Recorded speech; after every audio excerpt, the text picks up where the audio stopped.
इतिहास की धूल के नीचे कुछ ऐसे सच दबे होते हैं जो सदियों बाद भी जब बाहर आते हैं तो पूरा देश ठहर जाता है। 1 जनवरी साल का पहला दिन, पूरी दुनिया जश्न मना रही होती है, लेकिन महाराष्ट्र के एक छोटे से गांव कोरेगांव की हवाओं में एक अजीब सी भारीपन होती है। क्या यह सिर्फ एक पुरानी जंग की याद है या फिर उस व्यवस्था के खिलाफ एक विद्रोह जिसे आज तक दबाया नहीं जा सका? नमस्कार, मैं हूं केपी सिंह और आज सच्ची आवाज़ में हम उस रहस्यमय युद्ध की परतें खोलेंगे जिसने भारत के इतिहास को 2 हिस्सों में बांट दिया। कहानी शुरू होती है 1 जनवरी 1818 को। आप इसे आंकड़ों का खेल कहिए या करिश्मा। एक तरफ थी पेशवा बाजीराव द्वितीय की 28,000 सैनिकों वाली विशाल मराठा सेना और दूसरी तरफ ईस्ट इंडिया कंपनी की महज 800 सैनिकों की एक छोटी सी टुकड़ी। इस 800 की टुकड़ी में करीब 500 सैनिक महार समुदाय से थे। 12 घंटे तक चली भीषण जंग के बाद उस छोटी सी टुकड़ी ने विशाल सेना को पीछे हटने पर मजबूर कर दिया।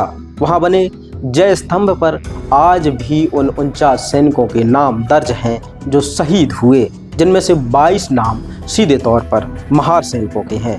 क्या यह अंग्रेजों की जीत थी या उन अछूतों की जिन्हें पेशवा राज में अपनी पीठ पर झाड़ू और गले में हांडी बांधकर चलना पड़ता था? उनके लिए यह अंग्रेजों की नौकरी नहीं बल्कि अपने सम्मान की आहुति थी। 200 साल तक सब शांत रहा, लेकिन 1 जनवरी 2018 को जब इस जीत की 200वीं सालगिरह मनाई जा रही थी तब पुणे की सड़कों पर पत्थर चले और आगजनी हुई। इसके बाद शुरू हुआ एल्गार परिषद का वो मामला जिसने पूरे देश के बुद्धिजीवियों को कटघरे में खड़ा कर दिया। इस मामले में देश के 16 बड़े सामाजिक कार्यकर्ताओं, वकीलों और लेखकों को जेल भेजा गया। उन UAPA यानी आतंकवाद विरोधी कानून लगाया गया। इनमें से कुछ को 5 साल बाद जमानत मिली तो कुछ ने जेल में ही दम तोड़ दिया, जिनमें से एक थे फादर स्टेन स्वामी।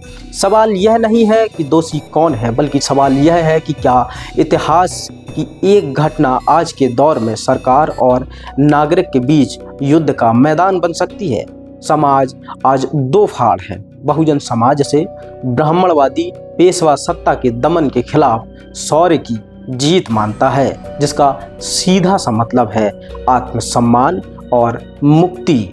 तो वहीं राष्ट्रवादी पक्ष इस युद्ध को ब्रिटिश सेना की जीत बताता है और इसे भारतीय गौरव के रूप में ना देखे जाने की बात करता है, क्योंकि वह मानता है कि इस युद्ध का परिणाम औपनिवेशिक दासता के दरवाजे खोलता है।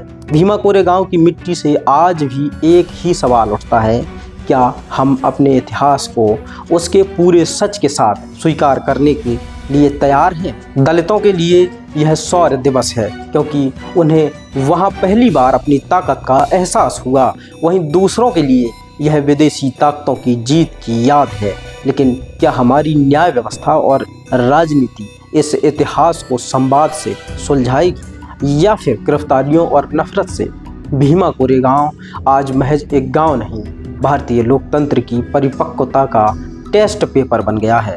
आपको क्या लगता है, 1818 की वो जंग आज़ादी की जंग थी या अपमान के खिलाफ जंग? अपनी राय कमेंट बॉक्स में ज़रूर दें। देखते रहें सच्ची आवाज़। शुक्रिया।